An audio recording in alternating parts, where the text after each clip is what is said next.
Abu Bakar pun membacakan salah satu surah dari Al-Quran, wa ma Muhammadun illa rasul qad khalat min qabrihil rusul. Muhammad itu hanyalah seorang rasul, sebelumnya juga sudah ada beberapa orang rasul. Jadi pada waktunya dia akan menjalani proses hidupnya, yang meninggal. Afa imma ta'au qutilan qalabtum ala aqabikum. Akankah kalian berpaling setelah ketiadaannya itu? Lalu Umar berkata, pedang aku itu tercampak dengan sendirinya, lemas rasanya badan ini. Kata Umar, seolah ayat ini baru turun. Jadi tidak ingat Umar ayat ini. Kadang memang begitu. Kalau bahasa kampungnya, kadang tibo bacokak silik lupo. Wah, enak. Begitu kan? Kadang memang ilmu itu hilang ketika waktu kita butuhkan. Bisa begitu. Karena itu kita memang diperintahkan oleh Allah untuk saling mengingatkan. Sekarang kita datang ke sini untuk mengingatkan Pak Sekda. Suatu waktu nanti Pak Sekda tentu akan datang ke tempat kita untuk mengingatkan kita. Memang begitulah hidup. Umar bin Khattab yang hafal Quran, sekelas orang yang dekat dengan Allah, juga bisa lupa di waktu ketika keadaan itu membuat dia shock sehingga ilmu itu bisa hilang. Karena itu nanti kalau ada ustadz yang ketika dia menerima ujian lalu seolah-olah macam tak siap, tak usah lagi ibu-ibu bapak cemeh dia. Awak ustadz gaya aja banyak. Memang begitu. Tiba waktunya ustadz bisa lupa ilmunya. Memang begitu. Karena itu datanglah kawan-kawan yang lain memberikan nasihat. Ya kan? Memberikan nasihat. Nah, Pak Sekda dan keluarga sidang takziah yang berbahagia, untuk itu pula kita diperintahkan Allah untuk saling mengingatkan. Wal asr, demi waktu, innal insana lafi khusr. Bahwasanya kita akan selalu merugi. Merugi, setiap kita selalu merugi, kecuali illal ladzina amanu, orang yang beriman, wa amilus solihat, kemudian dia beramal soleh. Wa tawassaw bil haqqi wa tawassaw bis sabr. Saling mengingatkan dalam kebenaran dan penuh kesabaran. Jadi inilah wujud kita orang yang beriman, memang harus saling mengingatkan. Nah, tentu kita selaku anak, saudara akan merasa kehilangan ketika kita kehilangan emak kita. Saya juga sudah kehilangan emak saya. Lalu tentu berat. Orang yang kita cintai hilang. Pergi untuk selamanya. Ini bukan pergi merantau yang kita nanti suatu waktu bisa datang atau beliau bisa pulang. Ini pergi selamanya. Nah, karena itu sedih memang. Terpukul tentu. Namun Bapak Ibu hamba Allah yang berbahagia, kesedihan ini sebenarnya mendatangkan barokah. Apa itu barokah? Mendatangkan kebaikan. Karena itulah ketika kita ditimpa musibah, ayah emak kita meninggal, suami istri kita meninggal, anak-anak kita berpulang ke rahmatullah, maka semuanya akan mendatangkan kebaikan. Dikisahkan dalam sebuah hadis yang disampaikan oleh Rasulullah SAW, maka Allah bertanya ke malaikat sang penjabut nyawa. Jadi ketika malaikat ini mencabut nyawa seseorang, maka Allah bertanya ke malaikat penjabut nyawa itu. Qala Allahu li malaikatihi, idza mata waladal abdi, ketika mati seseorang anak Adam, maka qala Allahu li malaikatihi, maka Allah pun bertanya ke malaikat pencabut nyawa tadi. Qabattum waladal abdi, kata Allah, apa engkau telah mencabut nyawa anak hambaku? Kata malaikat tadi, na'am ya Allah. Qabattum samarata fuadih, engkau telah mencabut nyawa kesayangan mereka. Iya ya Allah, kata malaikat. Lalu Allah bertanya, madza qalal abdi, apa yang diucapkan oleh hambaku tadi? Kalau yang meninggal ini emaknya, apa kata anak-anaknya? Kalau yang meninggal di istri, apa kata suaminya? Kalau yang meninggal di suami, apa kata istrinya? Kalau yang meninggal ini anak-anak, apa kata ayah emaknya? Ditanya oleh Allah, minta laporan ke malaikat pencabut nyawa tadi. Madza qalal abdi? Lalu malaikat itu melapor, hamidaka wastarja. Mereka memuji engkau ya Allah. Hamidak, mereka memuji engkau. Memuji itu apa kalimatnya? Alhamdulillah ya. Jadi malaikat ini melaporkan mereka memuji engkau. Jadi ketika nanti ibu-ibu meninggal suami, apa ibu baca? Alhamdulillah. Bapak-bapak nanti meninggal istri, apa baca Pak? Alhamdulillah. Macam tak percaya nampaknya. Iya kan? Nah, nanti kita selesaikan kaji ini. Jadi malaikat itu melapor, hamidak, dia memuji engkau. Terus wastarja, dia mengucapkan kalimat istirja. Innalillahi wa inna ilaihi raji'un. Jadi yang sebelum kita mengucapkan innalillahi wa inna ilaihi raji'un ini, kita mengucapkan alhamdulillah. Pak Haji, ibu meninggal. Alhamdulillah. Innalillahi wa inna ilaihi. Begitu seharusnya. Lalu mengapa kita harus mengucapkan kalimat hamdalah atau memuji Allah? Karena Allah ingin mengatakan kepada kita, aku tak pernah jahatlah ke kalian, kata Allah. Karena itu meninggalnya orang tua, meninggalnya suami, meninggal istri, meninggal anak, meninggal ayah, meninggal orang-orang yang kita cintai, pada dasarnya itu wujud Allah sayang ke kita. Kata Rabbukum ala nafsihir rahmah, ketahuilah oleh kalian bahwasanya aku telah mewajibkan kepada diriku ini untuk menebarkan kasih sayang. Aku enggak pernah menganiaya kalian, kata Allah. Wa mallahu yuridu zulman lil alamin. Allah enggak pernah menganiaya hamba-hambanya. Mungkin kita merasa teraniaya, tetapi enggak, Allah sayang. Ya kan? Makanya karena Allah sayang, kita harus memujinya. Itu kita buktikan ketika nanti ibu-ibu kehilangan suami itu, ibu ikut enggak mensolatkan jenazahnya? Ikut. Nah, oke. Sekarang nih kita buktikan betul enggak hamdalah atau tidak. Nah kan ini suami ibu dah meninggal nih di depan. Ibu ikut sholat jenazah. Allahu Akbar. Apa dibaca takbir pertama? Nah, alhamdulillah kan? Nah, itu berarti cocok kan? Hadis. Kan tak perlu ibu tukar. Allahu Akbar. Innalillahi wa inna, kan tak itu dibaca. Allahu Akbar. Alhamdulillahi Rabbil. Padahal yang di depan siapa? Ya yang bebek kan? Ya. Jadi Allah mengambil yayang bebek itu, Allah enggak sedang menganiaya kita, Allah sedang sayang ke kita. Begitulah seharusnya. Jadi Allah sedang ingin tunjukkan dia enggak pernah menganiaya kita. Karena itu pula kata Nabi, alhamdulillah ala kulli hal. Segala puji bagi Allah dalam setiap keadaan. Apakah keadaan itu menyenangkan atau enggak menyenangkan, tetap memuji Allah. Lalu apa sambungan hadis tadi? Kata hadis tadi, Nabi menyebutkan Allah berkata ketika malaikat sudah melapor, dia memuji engkau, terus mengucapkan kalimat istirja. Lalu apa kata Allah? Ubnu baitan fil jannah wasammuhu baitul hamd. Bangunkan bagi hambaku itu rumah di surga, wasammuhu baitul hamd. Kasih nama rumah itu rumah pujian. Jadi ibu-ibu yang tadi ketika suami meninggal, ibu katakan alhamdulillah, inna lillahi wa inna ilaihi raji'un. Maka Allah berkata kepada malaikat, bangunkan rumah buat ibu itu di surga. Kasih nama rumah itu baitul hamd, rumah pujian. Jadi dengan meninggalnya suami tadi, ibu justru dapat rumah di surga. Berkah kan? Jadi meninggal mak kita, meninggal istri kita, meninggal suami kita, meninggal orang-orang kita cintai, sabar kita menghadapi cobaan ini, kita dapat rumah di surga. Di rumah ini nanti kita bisa waman sholaha min abaihim. Kita boleh bawa ayah mak kita tinggal di situ. Wah, itu dia. Itulah hebatnya agama kita ini. Karena itu apapun yang Allah takdirkan, tidak ada yang free. Semuanya mendatangkan berkah. Semoga dengan berpulang yang ke rahmatullah ibunda dari Pak Sekda ini akan membawa berkah buat keluarga, seluruh jiran tetangga dan semuanya akan mendapatkan kebaikan dari berpulang ke rahmatullah ini.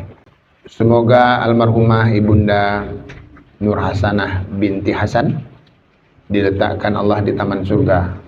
Al-Fatihah. A'udzubillahi minasyaitonir rajim. Bismillahirrahmanirrahim. Alhamdulillahirabbil alamin arrahmanir rahim maliki yaumiddin. Iyyaka na'budu wa iyyaka nasta'in ihdinas siratal mustaqim siratal ladzina an'amta 'alaihim ghairil maghdubi 'alaihim waladdallin. Na'udzubillahi minasyaitonirrajim. Kami berlindung kepada Engkau ya Allah dari segala bentuk bujuk rayuan setan yang terkutuk. Bismillahirrahmanirrahim. Dengan nama Engkau ya Allah, dan yang Maha Pengasih lagi Maha Penyayang. Alhamdulillahirabbil alamin. Segala puji bagi Engkau ya Allah, penguasa alam jagat raya ini.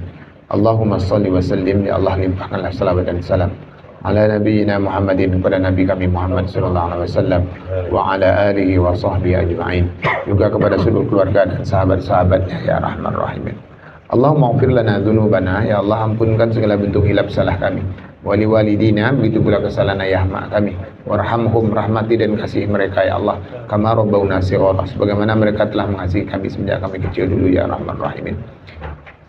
Khususnya doa kami malam hari ini buat ibunda Hajah Nur Hasanah binti Hasan ya Allah. Allahumma ja'al qabraha min riyadil jinan, jadikan kuburnya sebagai taman surga. Wala taj'al qabraha hufratin min hufarin niran, dan jangan engkau jadikan kuburnya sebagai liang api neraka ya Rahman Rahimin. Rabbana atina fid dunya hasanah, ya Allah selamatkan hidup kami di dunia ini. Wa fil akhirati hasanah, selamatkan pula kelak hidup kami di akhirat. Wa qina adzabannar, jauhkan kami ya Allah disiksa api neraka. Walhamdulillahirabbil alamin. Taqabbalallahu minna wa minkum taqabbal ya karim. Saya kira demikian yang dapat disampaikan. Semoga kita memang selalu dalam berkah Allah Subhanahu wa taala. Amin. Subhanakallahumma wa bihamdika asyhadu an la ilaha illa anta, nastaghfiruka wa natubu ilaik. Assalamualaikum warahmatullahi wabarakatuh.